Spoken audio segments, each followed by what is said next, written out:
Hi, this is Little Dwarf playing games while rambling incoherently into a microphone.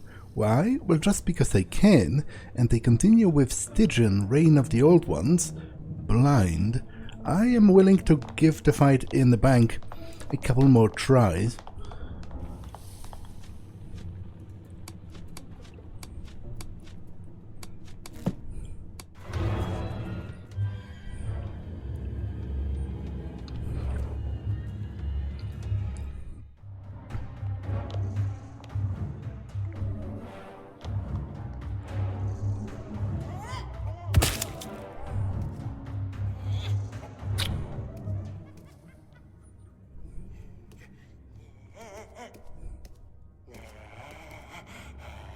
Okay, so what can you do apart from attacking with your claws? You do know some spells which cost sanity.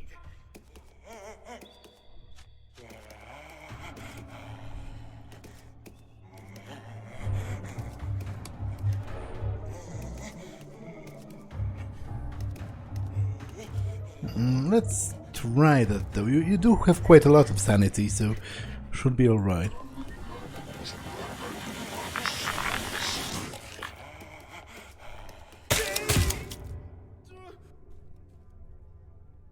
Yeah, that was quite impressive actually.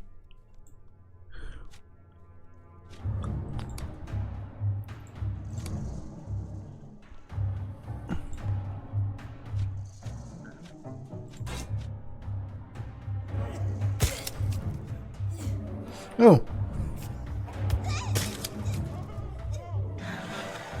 Okay, they decided to kill each other. Progression escape. You can reach one of those hexes with your active character, and you can make a progression escape. Once the player character manages to leave the combat this way, progressive escape is considered a successful one, gaining you safe passage from the dangers. Rewarding you with the same amount of experience in victory. Okay, so I can flee combat halfway, but I definitely seem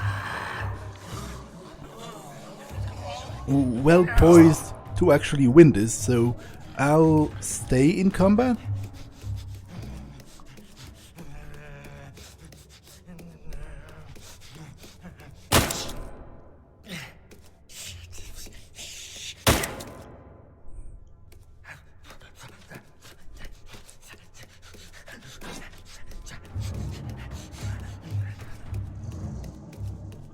I do wonder if I can hit my own teammates though, because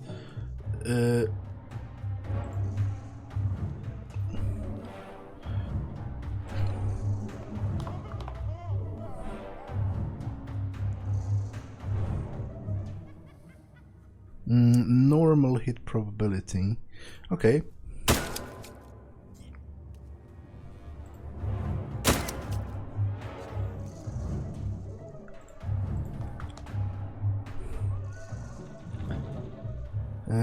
Still quite high sanity.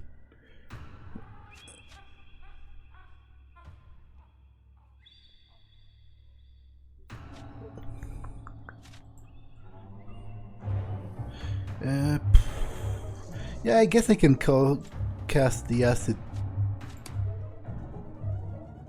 It doesn't have enough. Okay.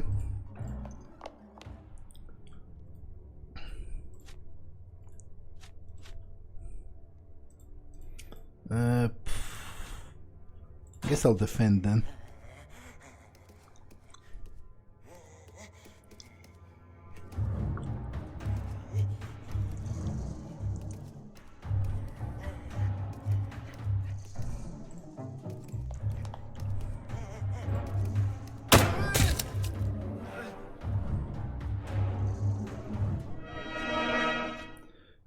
Okay, I acquired angst, as well as some junk keys which might be sold to the guy. Oh, okay, I have to collect them.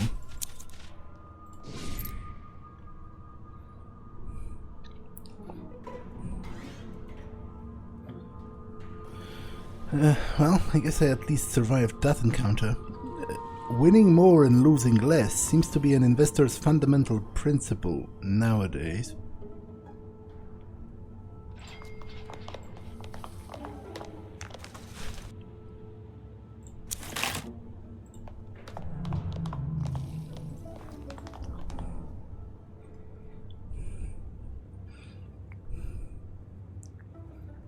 Okay, that's more of you. In today's business circles, looking the part is just as important as earning a college diploma.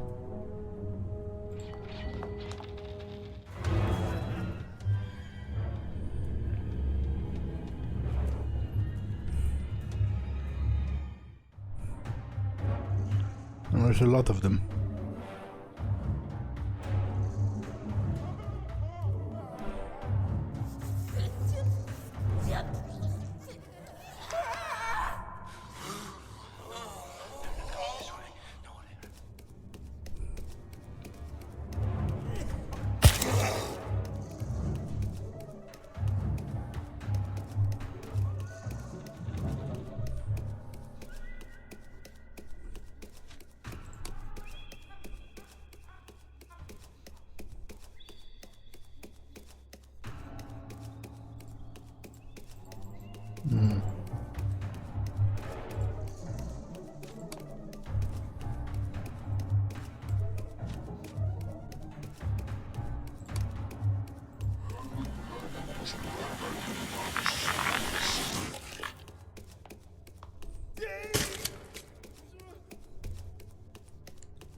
I think I should be alright.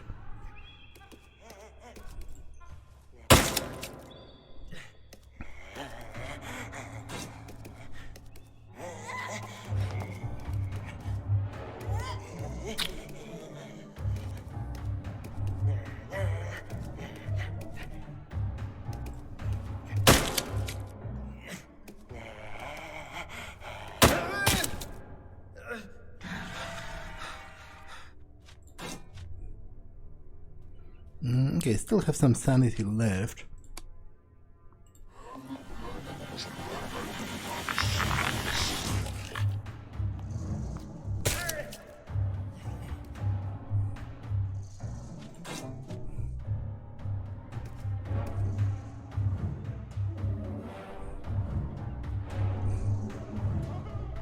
I'll attack in melee.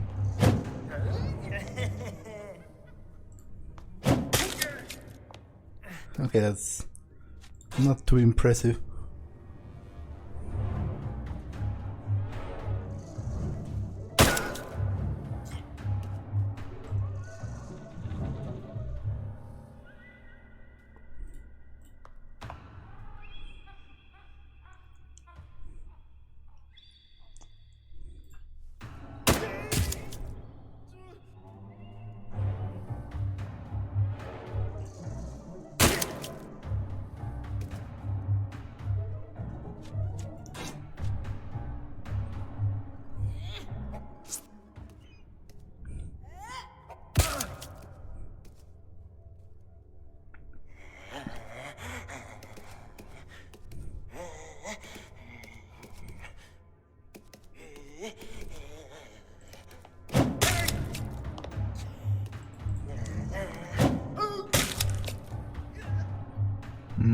Okay, he's dead.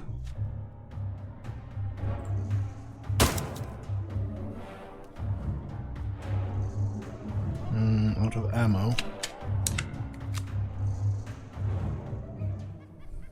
Do you have a melee weapon? You do.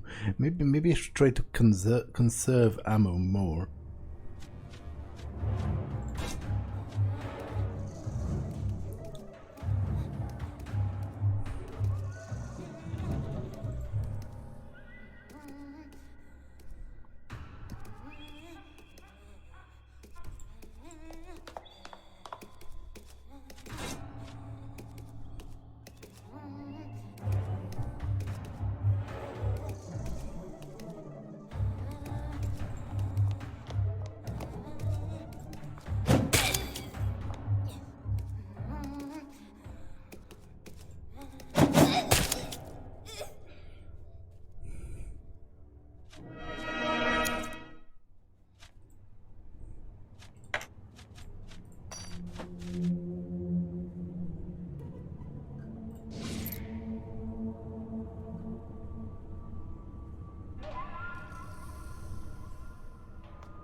Bank manager's notes.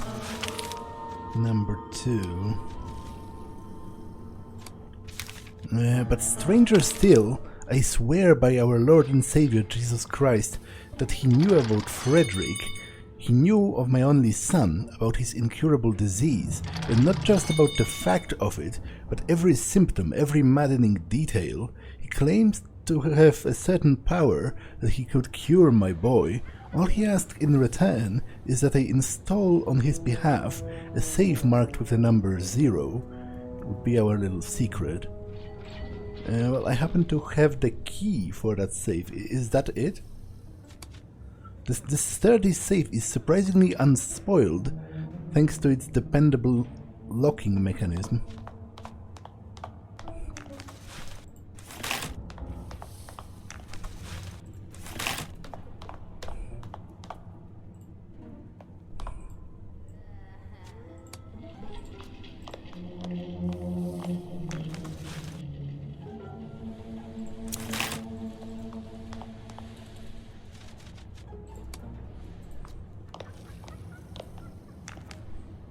Safe is locked.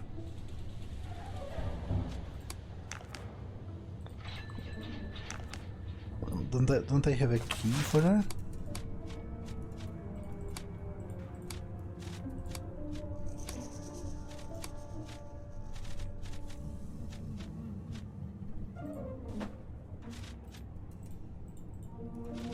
You can't put it in quick slot.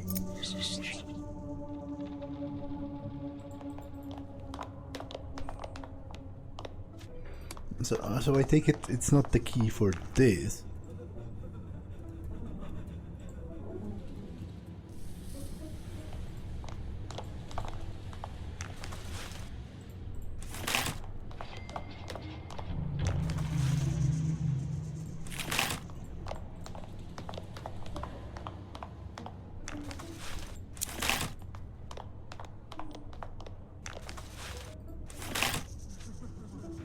A job is a good job only as long as it's getting done, no matter the situation.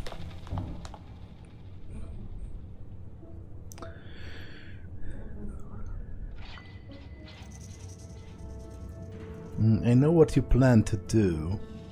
Do you? I might be getting a little low on health at this point, but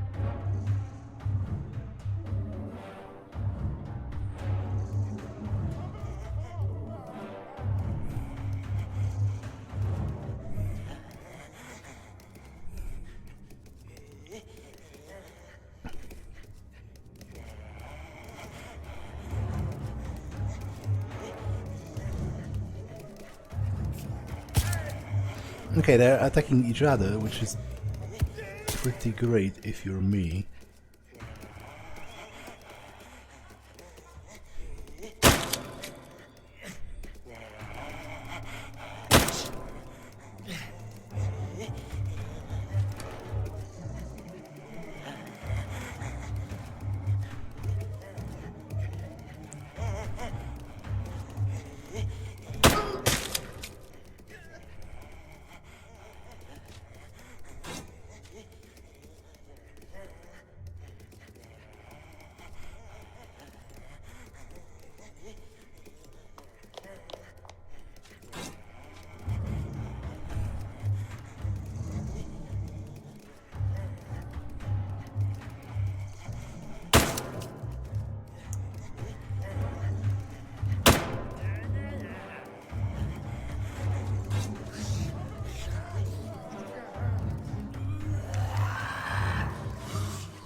Okay, 29 sanity left.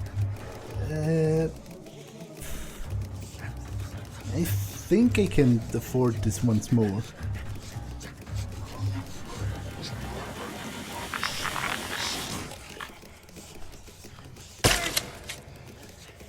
Okay, it hurts me as well, which is something I didn't really consider.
Pardon me, senor, but we all need to eat now.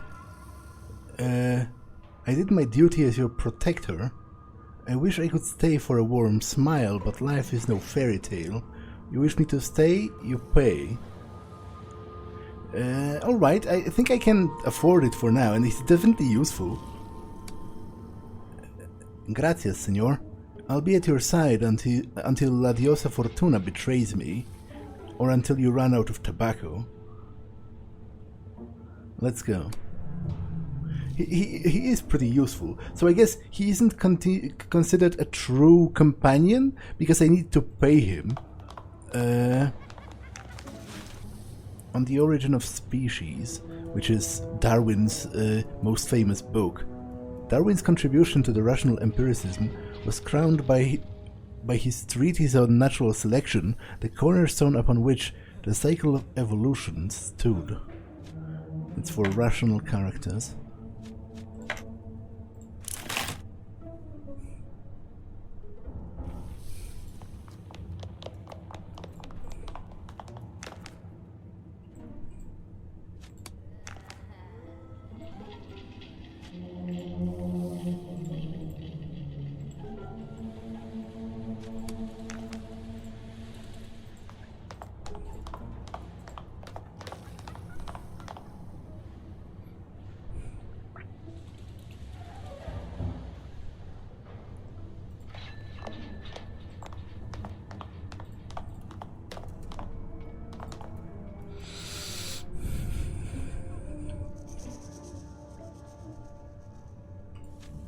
These cabinets house the customer's account records. Prudent investment is the hallmark of the patriotic white-collar man. This message reeks of pragmatism. Danforth's compass, an artifact. This Bronton compass once belonged to Miles Danforth of the Miskatonic University. If only Danforth could have made as much use of it in his fevered dreams as he had done in his aerial explorations, increases world map speed. You have acquired an artifact. Each artifact is a Stygian. In Stygian has a supernatural power and a malediction that represents the dangers of meddling with such occult items. You can learn the power of artifacts either by yourself with the occult research or by making Isidore decipher it in exchange of SIGs, though malediction of an artifact can only be discovered by occult research. Okay, I will not equip it then, because I don't know in which way will it hurt me. Bank manager's notes.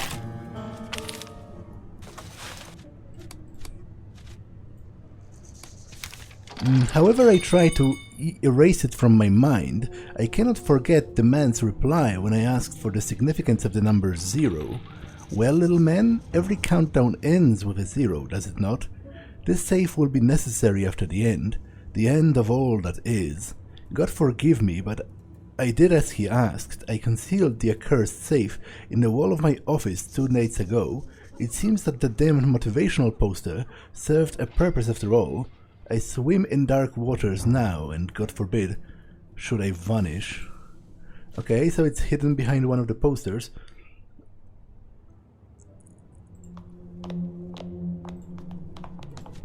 And the strong boxes used to be rented out to customers of the bank. Now they lay open and plundered.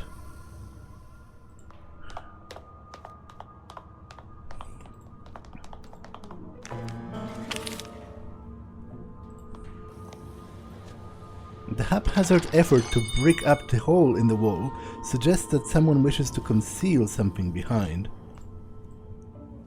Can I break it? You may dissolve the cement in between the bricks with some form of acid. A basic chemistry kit should contain the necessary amount. I do happen to have a chemistry kit.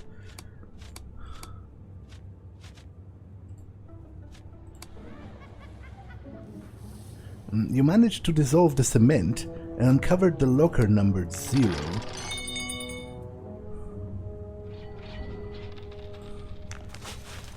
A Cthulhu statuette. A small grey-green stone idol of grotesque winged creature. Although you cannot be sure of its age, it has an aura of abysmal antiquity. Dismal Man poem, a weird poem that is maddeningly opaque, offering more in the way of confusion than clues, a memorabilia from the Dismal Man. Your craven doom.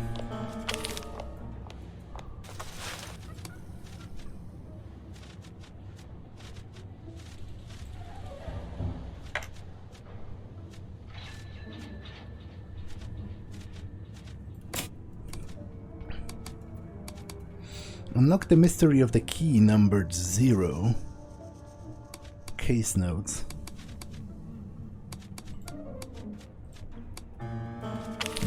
A soul scavenger of the sea shall be found inside a bottle of lead.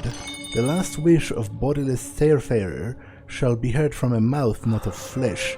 A drop of swarming chaos shall be stolen under the ruins once holds of wisdom, and the book shall be read which should not be read.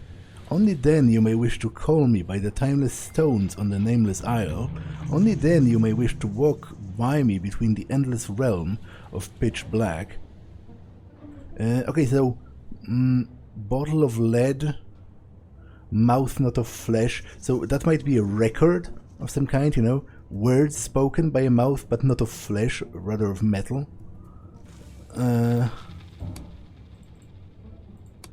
Investigate the statuette and decipher the meaning of the poem. Okay, I'll look into all of that. Let's try to... I guess I have to conduct like occult research on it. When I rest, I'm almost out of rations. About that recent event, may I read the manuscript we found, stranger? My knowledge may help to illuminate its mystery. He takes the manuscript delicately as his claw-like hands will allow and reads it carefully.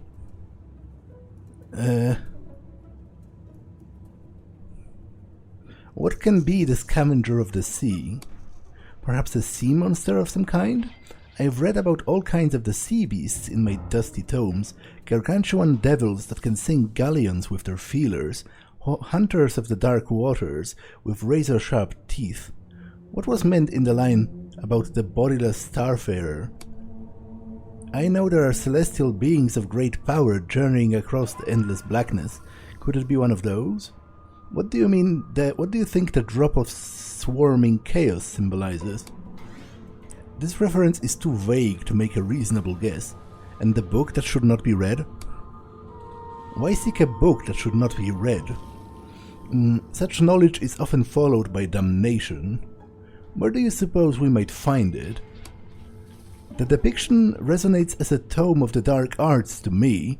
A native who is knowledgeable either in such artifacts and the occult itself could perhaps enlighten you further. Understood. So I will go back to Isidore? The bank seems to be cleared as it is. Anyway. Would you like to return to the entrance? Yeah.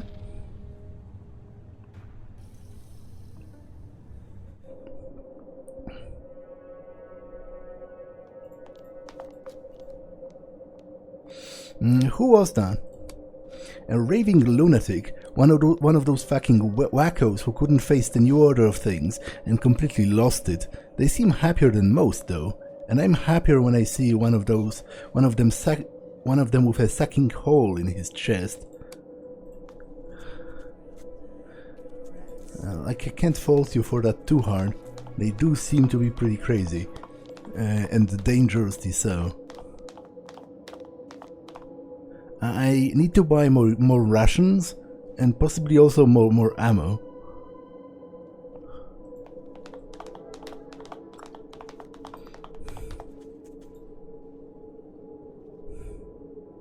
Ah, the guy is forbidden from this place. Do you have a moment, please? Sure. You see a tipsy, talkative-looking blonde man leaning against the bar. His reddish eyes roam the room as if looking for someone. Sorry to bother you, sir, but may I ask you a question? Sure.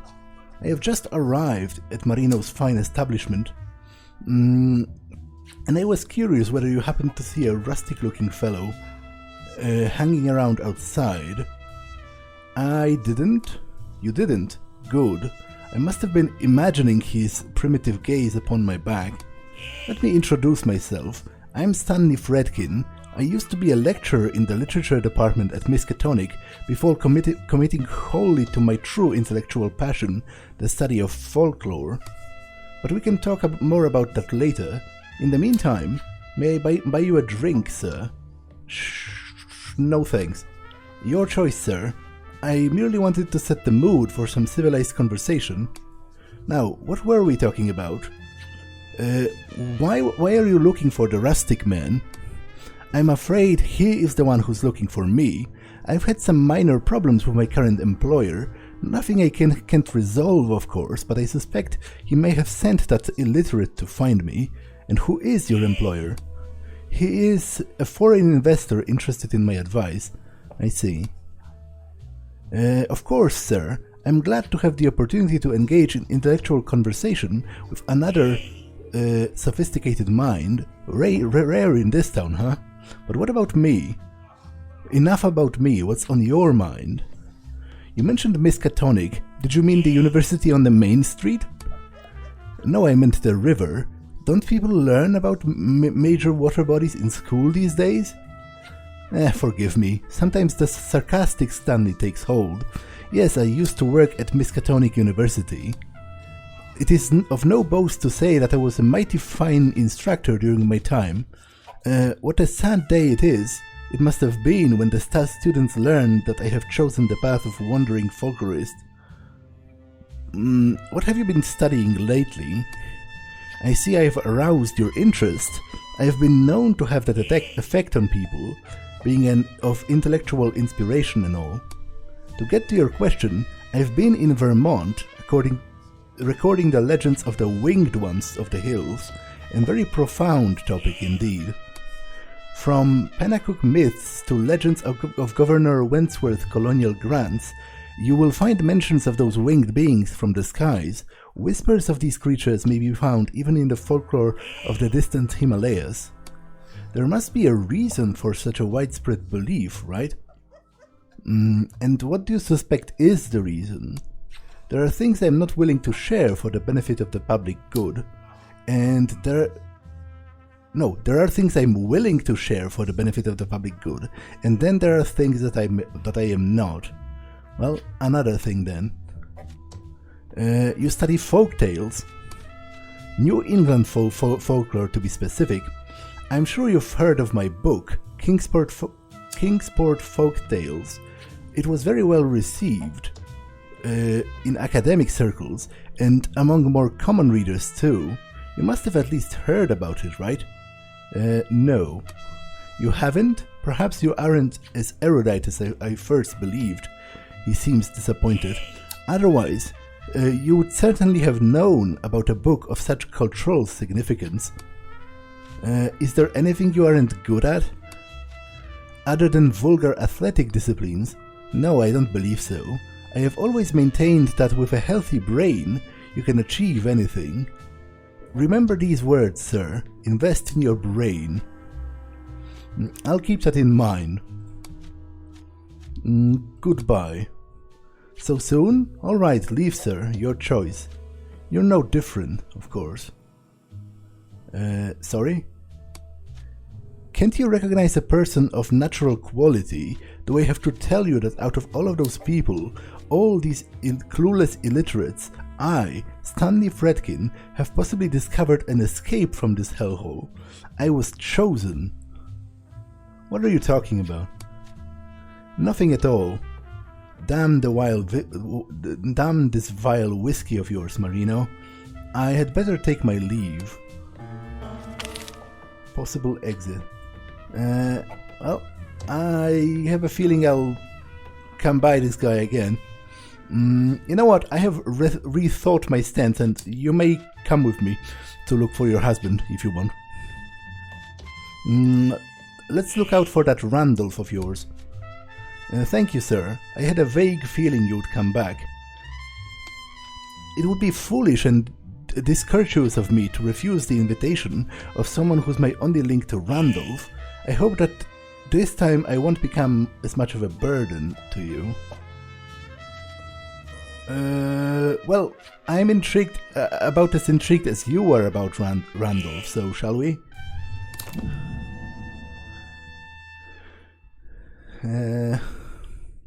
Sonia is displaying her usual inattentiveness as her hazy eyes gaze into the unknown in a state of abstraction.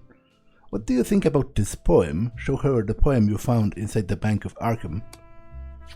This is nothing short of amazing.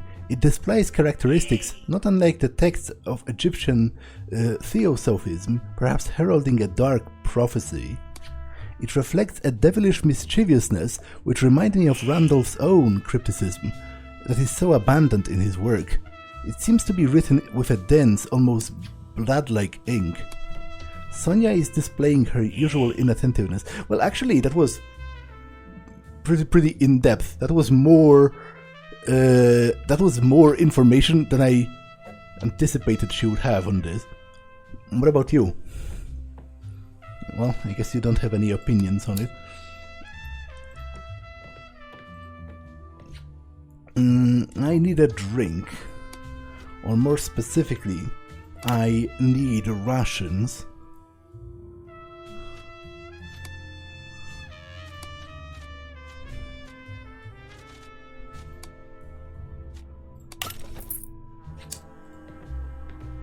You see a beautiful young woman with short hair smoking a cigarette. There is a daring, carefree quality about her, which is pretty rare in this part of town, especially these days. I can see that you're glancing towards this direction, sir. Perhaps you could turn this into a conversation. May I offer you a drink? I don't drink, but I can enjoy some company. Your choice. I prefer to be a little half-cut myself. I used to drink before the shots... What? I used to drink before the shoots to calm my nerves. Oh, so you're an actor. Just the right amount, of course. I guess my nerves need it constantly these days. Shoots. I'm Clara Bell. I was an actress. You would have probably known my name if things have gone right for once in my life. Heard about the movie Hollow Hearts? No. Not a surprise. It was never released. The critics saw it though. I remember one of them, Bill Huntz, approaching me after the special screening and telling me, "You've got it, Clara. You're a real star material." No need to say that he was drunk and flirty as a male baboon in a mating season. Whatever, later I had time to think about what he said about this star material thing. You know, I have an eternity to reflect upon those things. Star material. Why would I be some material after all? Well, no human being can be seen merely as a material. I mean, I wanted to be an artist to defeat the notion in the first place, but you have to fit somewhere in there, I mean, in your world. Be a good wife or be good fun. Oh, you're better than that. Be a good investment. All my life I wanted to be there, on the magazines, on the silver screen, all that jazz. But you know, sometimes I can't help thinking that this, she looks to the gloom of the outside, may actually be a better alternative, because I would have never quitted going for the top myself. I don't quite understand what you mean, but you know what's best for you. Thanks for the safe answer. Come on, this is the end of the world. You can be more sincere. I don't entirely get your point, though, so it's difficult for me to provide meaningful opinions. What are you doing in Arkham? I really wish I knew. It's a mystery to me as well. I was waiting for the release of the Hollow Hearts in a hotel in LA when Bernie called, my manager. Bernie wanted me to meet a private funder in Arkham. So I hastily came to this forsaken place. I couldn't afford refusing things, you know. But when I arrived to the train station, Bernie was nowhere to be found. He was supposed to meet me here, but he never came. What did you do next? I was too tired and confused. I decided to wait for Bernie in Arkham for a few days, so I headed to Essex Hotel. Who could have said it would be my new home for the rest of my life? So you can still afford staying there, dollars becoming obsolete and all. Let's just say I've met the right people. You know, it was never really about the money. Money is just another display of power. Survive my childhood and you'll know. What about your childhood? Oh, you're my psychiatrist now? Forget it. Skeletons are better left in the closet. Did you see Bernie later? No, never. Everything before the Black Day seems blurry now. But he did really call me. Did he really call me that day, or was it just a dream? Did he ever even arrive in Arkham? Well, I don't know. But is the room free? 46 for rest. Sure. Because I want the watch for the guy.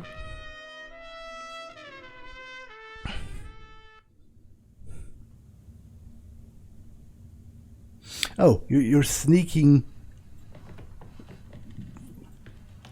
through the window, I take it. Cornelius's pocket watch. Beatified by a crow's motif. The exquisite golden watch bears the inscription Nunquam derelinquere tuus persuasio. Which I think I'm not quite sure what this means, but it means something like nothing can. This is yours. Tools is yours. Nothing can something your persuasion. Maybe he'll take me. Maybe he'll tell me after I return it to him. Okay, let's rest.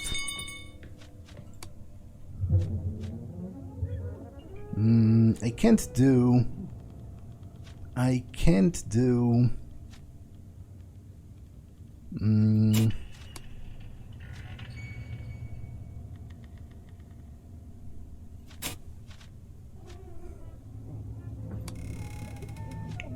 Okay, he can do occult research on this.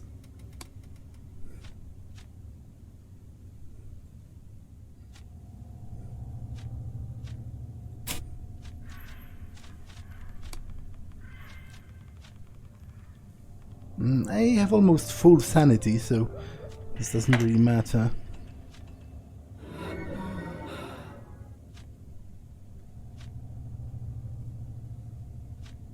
Reconnaissance, increased reaction. Alright.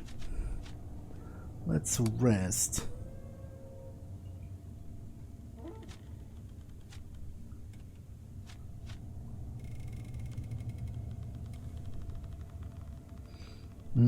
Discovered the power of Danforth's compass.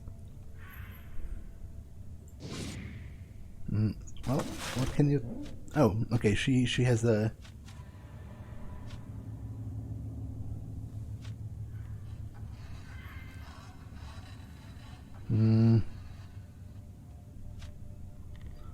+1 to physical defense. Okay, you're quite skilled in firearms, it seems.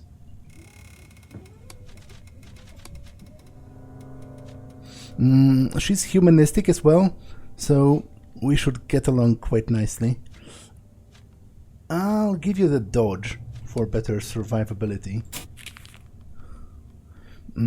Shows the angst points which the character has accumulated by receiving negative effects and being subject to horrifying situation. Okay, I guess I can't get rid of those, which again is a very sort of Lovecraft, because you're supposed to get worse for wear constantly in his stories, and they often culminate with you losing your mind. So, you know.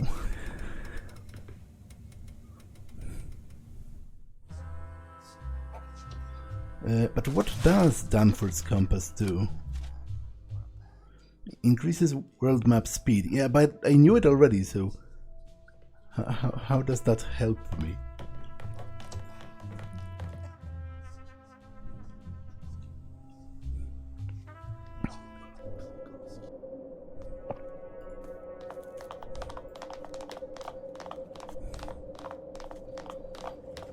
I was supposed to buy morphine for that soldier.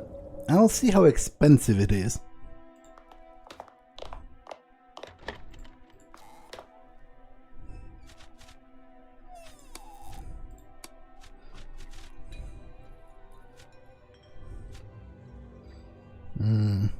$54, quite expensive actually, although I do happen to have morphine already, so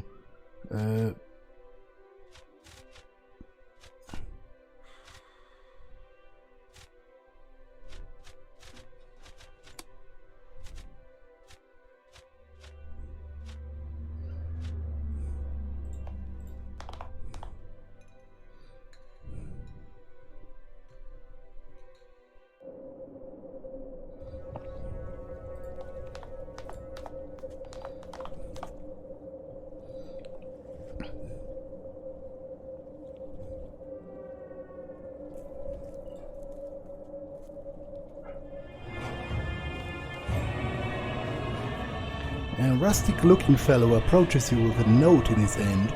He puts the small folded paper into your hand. What is this? He wanders away without saying a word. Someone has just gotten... Can I rescue this guy?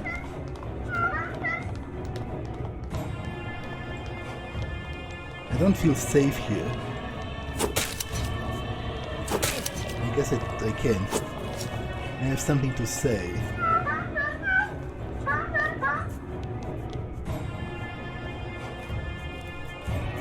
Was he a servant carrying the word of his lord?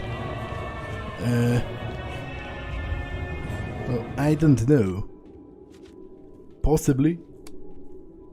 But I wanted to stop them from killing this guy. Cornelius lies bleeding on the cold, besmirched ground as waves of agony convulse his body. Riddled dispiteously, he perhaps would have given up his last breath, but for your timely arrival. Gagging on his own blood, he can hardly talk. You've come, thank the good Lord, but my time is up, I'm afraid. Listen to me. The watch is of no use to me anymore. I've lived for, but I'm about to die for my convictions. Come to think of it, I don't regret it. I was tired of living like a rat anyway. You can keep the watch, but promise me this. You're going to use it for something you believe in. I promise you on my honor that your goodwill shall not be abused. That's good too. With his dying breath, he struggles to utter his final words, but his broken body has had enough. With a quiver that lasts but a moment, he finally dies.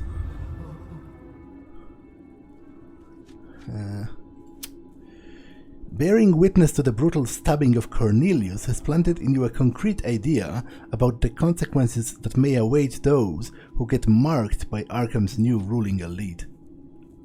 Yeah, no kidding.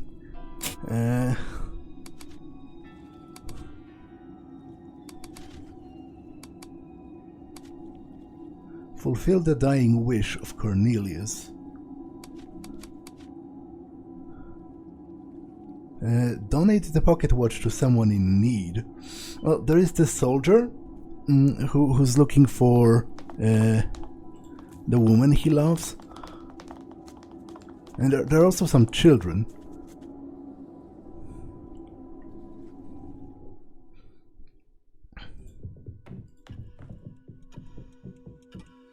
Are you done with the key?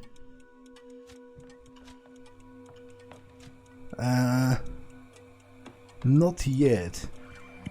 Although kinda, because I opened... not yet.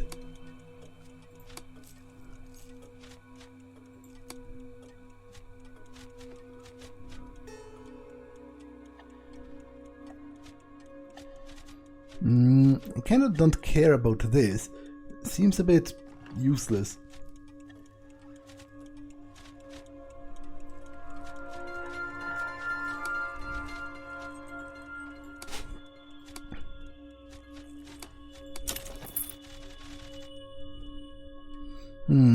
Am I done with the key?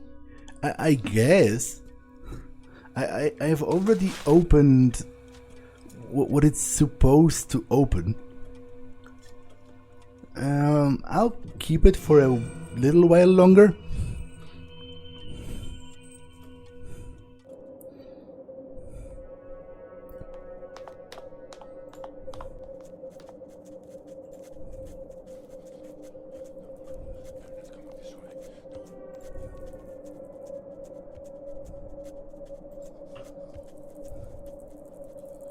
Amidst the bleakness of Arkham, as black as a raven's feather, the playful sight of these urchins offers a rare, enduring fragment of innocence, struggling to cling to the putrefying roots of humanity.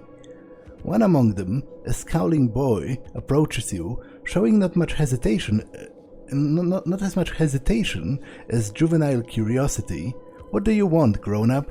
We've got nothing you can salvage.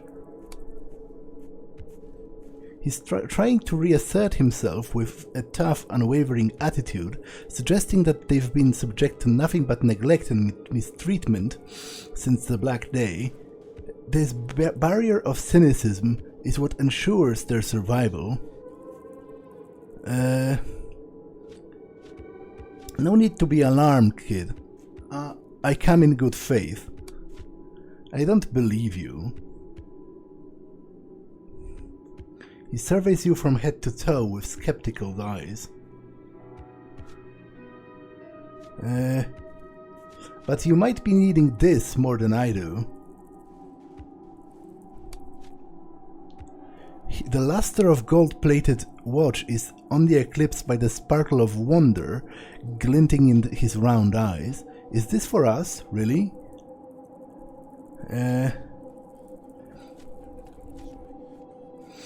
Here, a gift from a brave, pure-hearted man named Cornelius. Being the famished, ill-fortuned orphans of the apocalypse they are, they unceremoniously grab Cornelius's heirloom from your hands faster than a ravenous wolf pouncing on its prey. Before you can even turn, they made it halfway down the street, shouting and bickering in excitement as they vanish into mists to who knows where. Yeah, the thing I'm kind of worried about is that they might not have the mental acuity to save the money. But you know, it is what it is.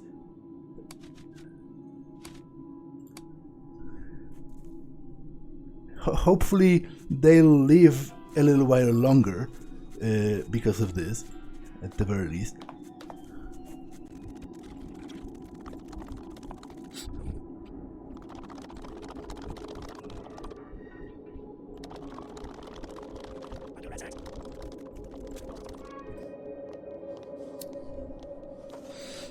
Have you any news of Gwen? No, Jeremy, nothing, I'm afraid. He hangs his head in despair and lapses into silence once again.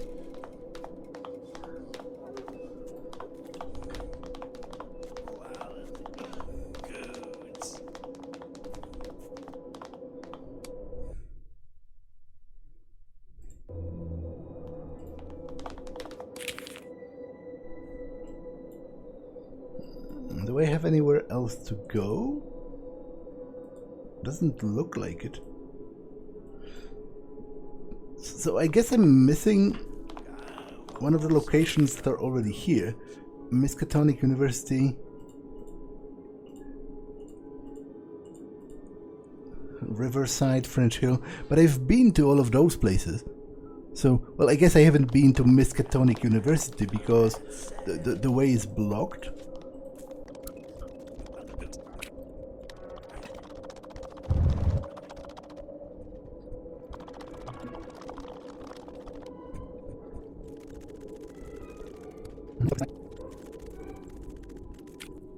I'm clearly missing something obvious here, like I can't travel anywhere else, so there has to be a way to leave somehow.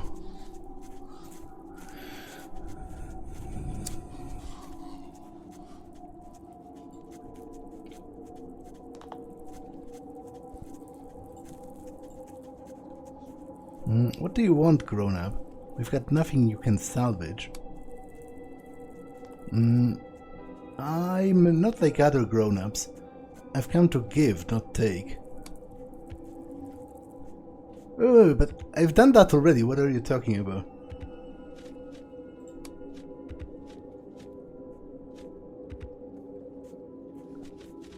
I've given you the watch already. And they run off with it? Like, what's... What? I don't quite understand.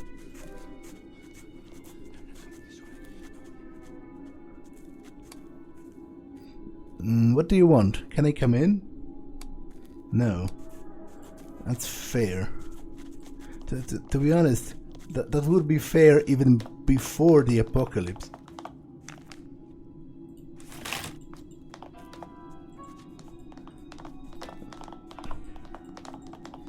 I guess maybe there's passage through the Marsh warehouse, because it used to be blocked, but maybe it's open now.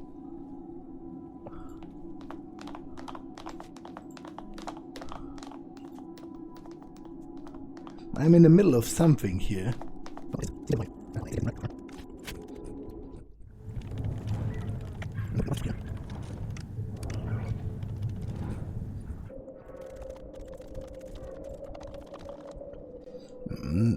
Not quite sure what it is that I'm looking for. Investigate the statuette. The antique store might be a good place to start. Yeah, but I've been to the antique shop, and I guess I have to give him the key before... oh, Stanley Fedkin's note.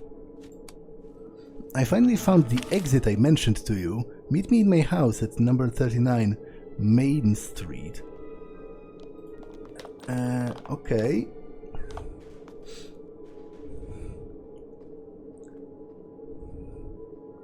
So I'm pretty sure this is Main Street. And this is the house. 39. Okay, but I'll talk to him next time because this episode has been long enough.